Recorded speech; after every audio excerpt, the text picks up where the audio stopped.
오늘은 창조의 질서를 깨뜨리지 마십시오라는 제목으로 함께 말씀을 나누도록 하겠습니다.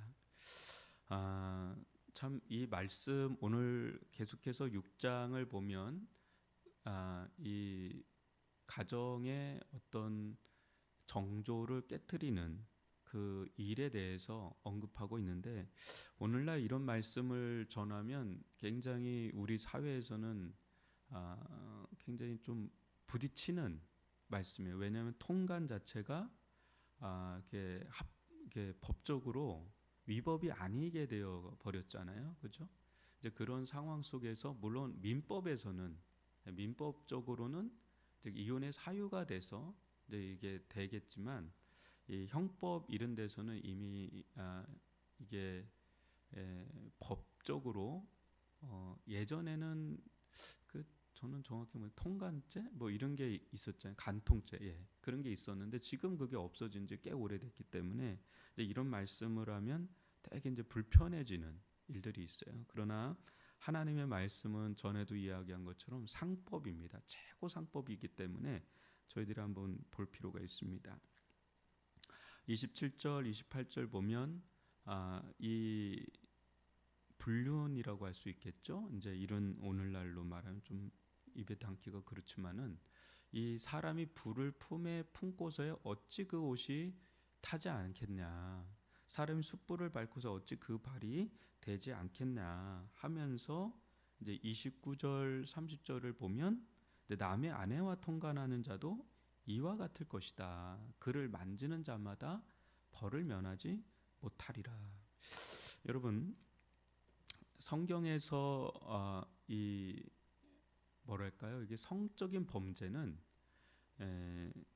부부 사이에서 일어나는 것을 성적인 범죄로 봅니다. 그러니까 이제 결혼을 했는데 남의 아내, 남의 남편하고 통간하는 거, 이거를 이제 죄라고 보는데, 엄밀하게 말하면 좀 확대돼요, 실은.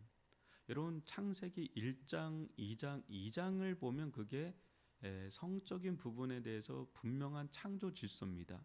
부부 사이에서만 허락이 되는 게 성적인 겁니다.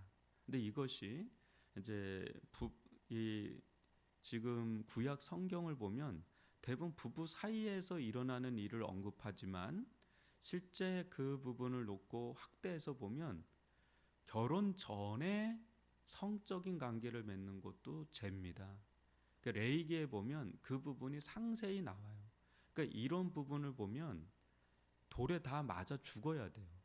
오늘날 대부분의 사람들은 거의 돌에 다 맞아 죽어야 돼요. 그래서 이게 어떻게 되냐면, 내가 죄인인지 안 죄인인지는 우리가 성령께서 깨닫게 하시거든요. 근데 성령 말고 율법이 또 깨닫게 해주세요. 율법이. 그러면 율법에서 특히 이 성적인 범죄에 대해서는 레위기를 봐야 됩니다.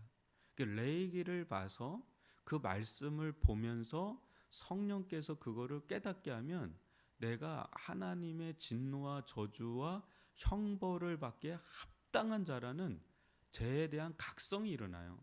거기서 이제 오열을 쏟아가면서 회개가 터져요, 보통. 그게 이제 성령과 말씀이 역사할 때 그런 일이 일어나요. 근데 그거 말고도 우리는 하나님께 진노와 저주와 형벌을 받기에 합당한 자입니다. 그러니까 특정 죄 때문에 우리가 그런 죄인이 아니라, 우린 존재 자체가 다 죄인입니다. 죄인이기 때문에 죄를 짓는 거지, 죄를 짓기 때문에 죄인이 아니에요. 근데 우리가 거꾸로 가요. 보통 내가 죄인인 걸 깨닫게 되는 거는 내가 죄인이기 때문에 죄를 짓는 거예요. 이거는 은혜 받을 때 이렇게 생각되는 거고, 은혜 받기 전에는 어떤 일이 먼저 선수적으로 일어나냐면, 죄를 졌기 때문에 내가 죄인이구나 이렇게 깨닫게 돼요. 그때 죄를 졌을 때 특정 죄가 드러나는 거예요. 어느 때는 사기죄가 될 수 있고, 어느 때는 거짓말이 될 수가 있고, 어느 때는 교만이 될 수가 있고, 막 그래요. 특정죄. 그러니까 한 사람이 어떤 특정한 죄를 한 8, 9개를 막 동시다발적으로 짓는 경우는 거의 드뭅니다. 그렇게 하기도 어렵고요. 특정죄 한두 개가 특정하게 나타나는 거예요. 그것이 어느 날 말씀을 통해서 성령께서 깨닫게 할 때, 아, 내가 죄인이구나. 근데 내가 죄인인 걸 깨닫고 후에 보니까, 아, 내가 그냥 죄인이었구나. 존재 자체가.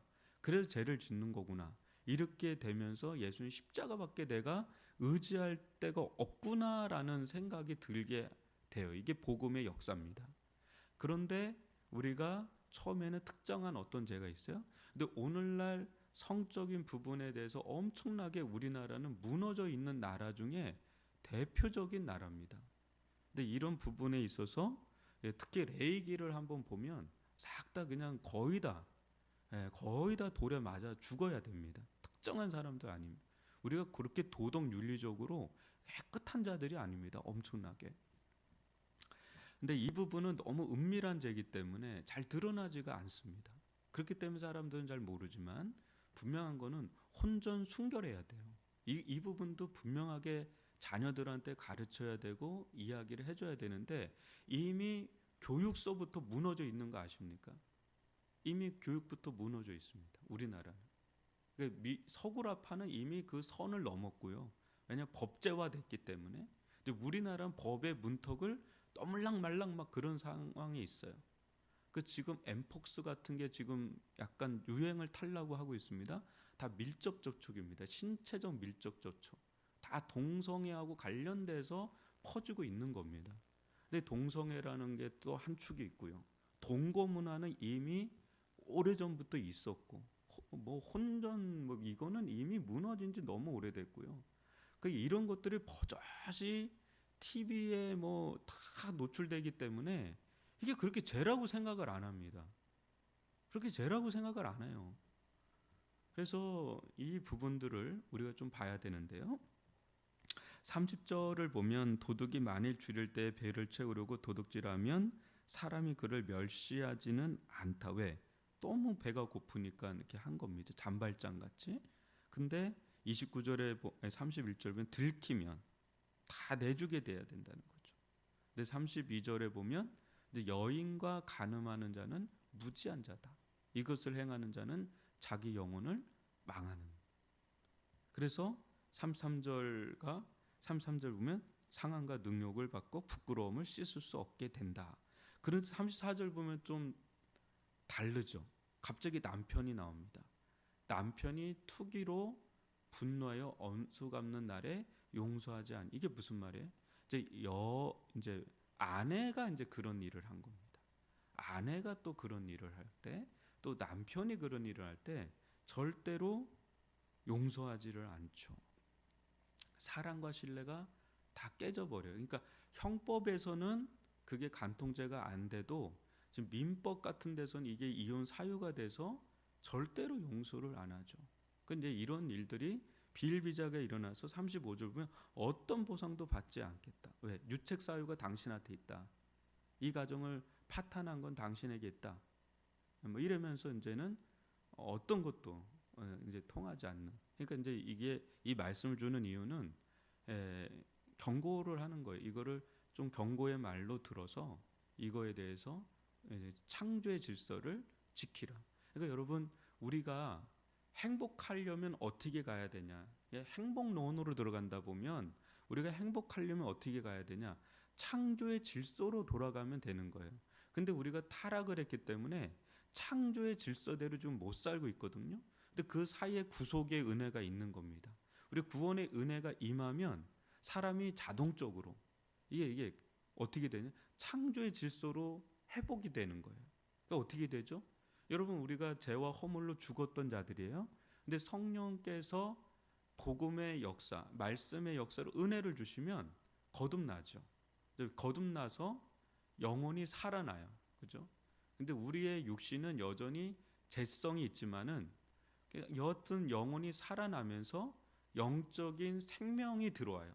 영적인 생명이 들어온다는 건 뭐냐면 영혼의 어떤 생명의 기능이 회복이 되는 거예요.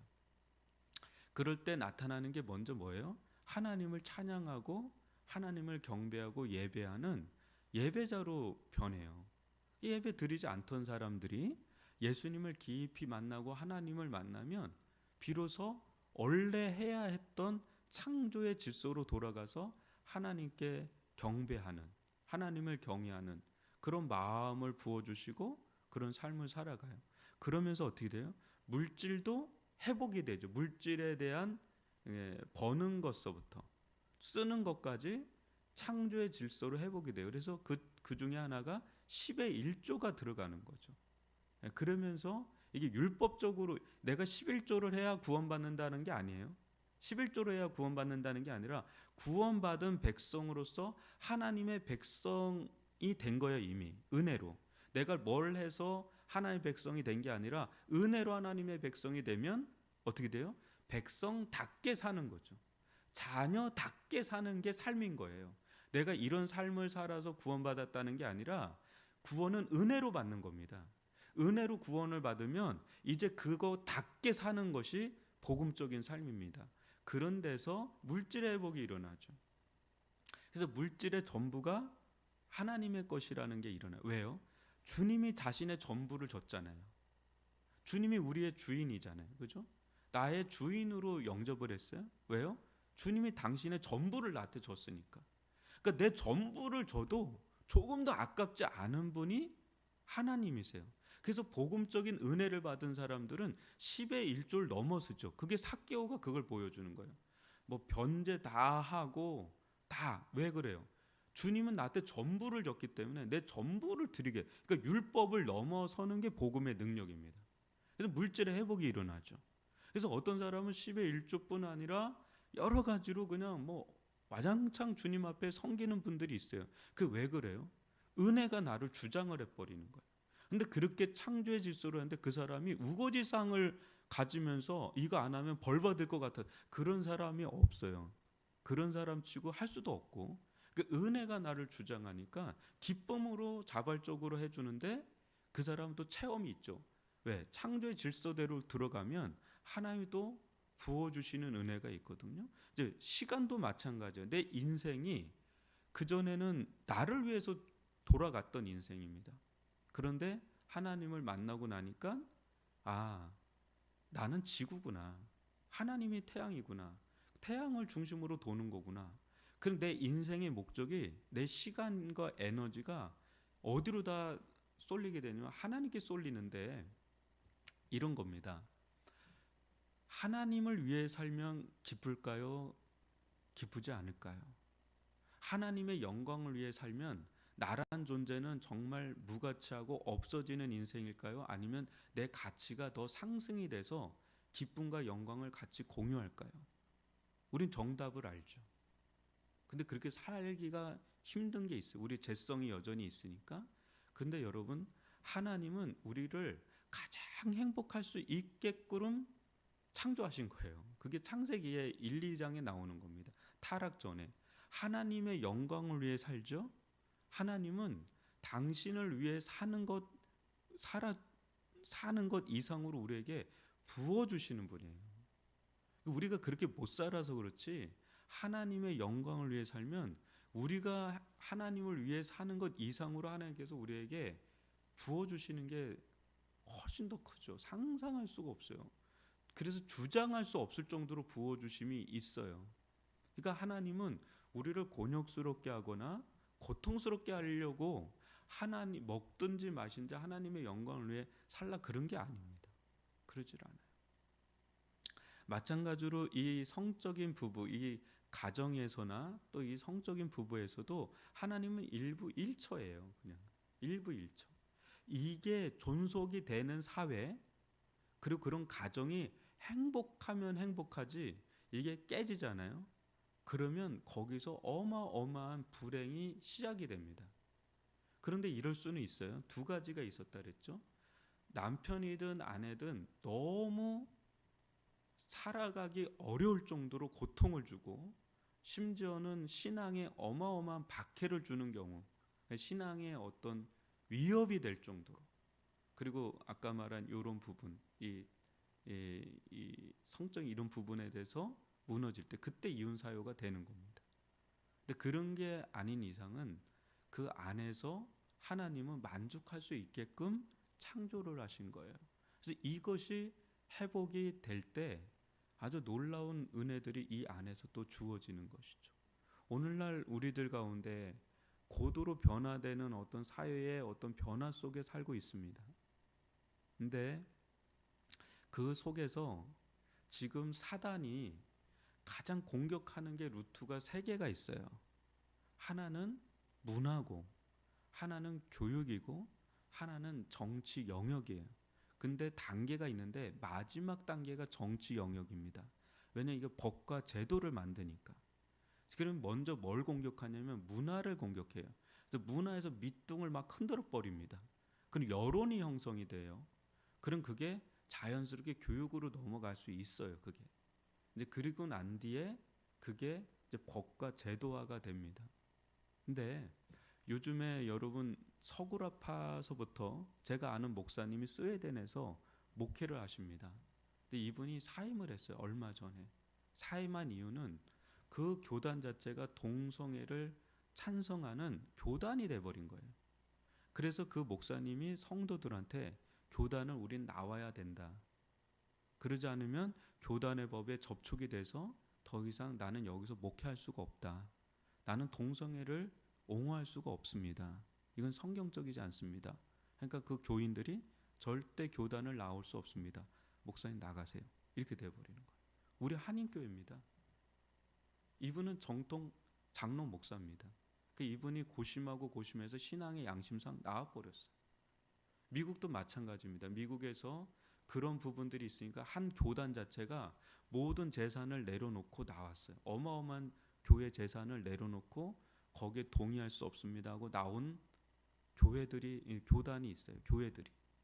그럴 정도로 미국에는 서구러파에는 이미 이게 법제화가 되어 있어요.